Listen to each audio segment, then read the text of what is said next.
जी अस्सलाम वालेकुम। उम्मीद करते हैं कि आप लोग ठीक ठाक होंगे। अगर आप में से किसी से मैं ये पूछूंगा कि किस किस को सर दर्द की शिकायत होती है तो हर एक में से चौथा पांचवा बंदा ज़रूर कहेगा कि हमें सर दर्द की शिकायत होती है।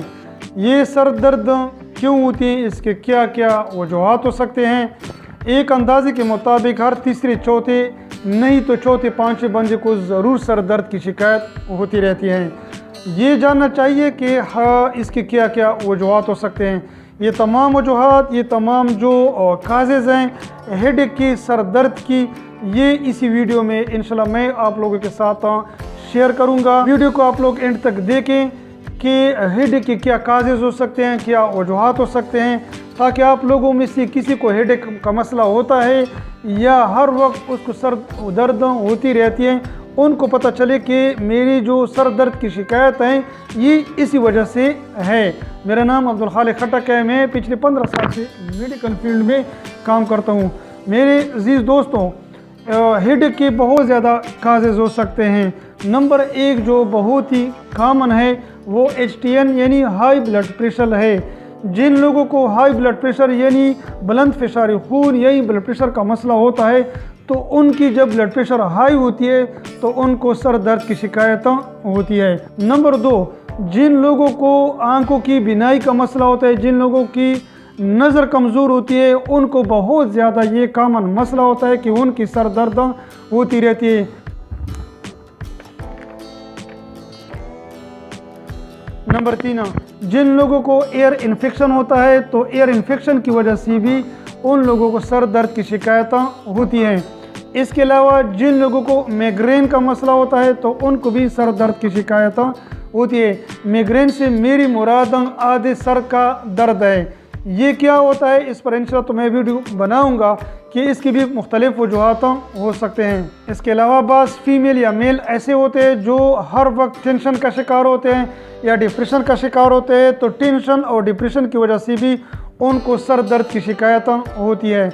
इसके अलावा जिन लोगों को टेम्परेचर होता है, फीवर होती है, तो हाई टेम्परेचर या हाई फीवर की वजह से उन मरीज़ों को भी हेडेक की शिकायत होती है, यानी सर दर्द की शिकायत होती है। इसके अलावा जिन लोगों को कोल्ड एंड फीवर की शिकायत होती है तो उनको भी सर दर्द का मसला होता है। कोल्ड एंड फीवर का मतलब ये है कि बाज़ औक़ात हमें ये मसला होता है कि ज़ुकाम की वजह से हमारा ये नज़ला जो है ना वो बंद होता है, तो इसकी वजह से भी सर दर्द की शिकायत हो सकती है।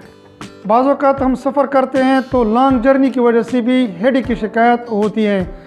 इसके अलावा जिन लोगों को DNS का मसला होता है, डिविएटेड नज़ल सिप्टम, इसका मतलब ये होता है कि जिन लोगों को ये नाक वाली जो हड्डी है ये टेढ़ी होती है इस तरह, तो इसकी वजह से भी ज़्यादातर उसको ये मसला होता है कि उनको अक्सर हेडेक का मसला होता है। इसके अलावा बाज़ टेबलेट्स ऐसे होते हैं जिनके खाने की वजह से भी बाज़ मरीज़ों को हेडेक का मसला होता है। मिसाल के तौर पर एनजीसेट टेबलेट्स है जो कि हम अक्सर MI माइकोडल इन्फेक्शन में मरीज़ को देते हैं, जिनकी खाने की वजह से बाज़ मरीज़ों को हेडेक का मसला भी हो सकता है। दोस्तों, इन तमाम में से किसी भी वजह से किसी मरीज़ को, किसी इंसान को भी हेडेक का मसला हो सकता है। लिहाजा आप लोग खुद सोच लें कि आप लोगों में कौन कौन सी काजेज़ ऐसी हैं जिसकी वजह से आप लोगों को हेडेक का मसला होता है। अगर आप में से किसी की आईसाइट कमज़ोर है, उसकी नज़र कमज़ोर है, तो आप लोगों को चाहिए कि डॉक्टर से ज़रूर मशवरा करें, बजाय इसके कि आप लोग रोज़ इंजेक्शन लगवाते हैं, रोज़ आप लोग पेन किलर गोलियाँ खाते हैं। तो इससे बेहतर है कि आप लोग डॉक्टर से मशवरा करें, क्योंकि ज़्यादा पेन किलर इंजेक्टेबल फॉर्म में या टेबलेट्स फॉर्म में आप लोग इस्तेमाल करते हैं तो इससे आप लोगों की किडनी पर या स्टमक पर बहुत ज़्यादा बुरा असर हो सकता है। इसी तरह अगर आप लोगों में से किसी की ये नाक वाली जो हड्डी हैं ये टेढ़ी हैं, ये एक्सीडेंट की वजह से या किसी ट्रॉमा की वजह से या बाई बर्थ जो है ना ये मसला हो गए, तो आप लोग ENT स्पेशलिस्ट के पास जाएं, वहाँ से आप लोग इलाज करवा दें ताकि आप लोगों का जो हेडेक मसला है वो भी ख़त्म हो जाए। इसी तरह किसी को अगर हाइपरटेंशन का मसला है तो आप लोग मामूल के मुताबिक अपनी गोलियाँ इस्तेमाल करें ताकि आप लोगों का हेडेक का मसला नहीं होगा। इसी तरह अगर किसी को कान का मसला है, उसकी कान में कोई इन्फेक्शन है, ईयर इन्फेक्शन है, वो भी ENT वाले से आप लोग ज़रूर मशवरा करें। इसी तरह माइग्रेन का मसला है या टेम्परेचर है तो आप लोग मुतालिका डॉक्टर के पास जाएं, वहाँ से आप लोग इलाज करवा लें, तो इंशाल्लाह आप लोगों को जो हेडेक का मसला है ये मुस्तकिल तौर पर ख़त्म हो जाएगा। बजाय इसके कि आप लोग उल्टी पुल्टी गोलियाँ खाते हैं, इंजेक्शन लगवाते हैं, और किसी टाइम तौर पर किसी वक्त तक उसके असरात होते हैं, आप लोग ठीक महसूस करते हैं, लेकिन जब उनके असरात ख़त्म होते हैं तो आइंदा फिर वहाँ पर हेडेक का मसला होता है। इंशाल्लाह उम्मीद करता हूँ कि वीडियो आप लोगों को पसंद आएगी। अगर वीडियो आप लोगों को पसंद है तो इसको लाइक करें, दूसरों के साथ इसको ज़रूर शेयर करें, ताकि ये जो बहुत ही अहम इंफॉर्मेशन है दूसरों तक भी पहुँच जाए। अपना ख्याल रखें, अपने सेहत का ख्याल रखें। Thank you very much.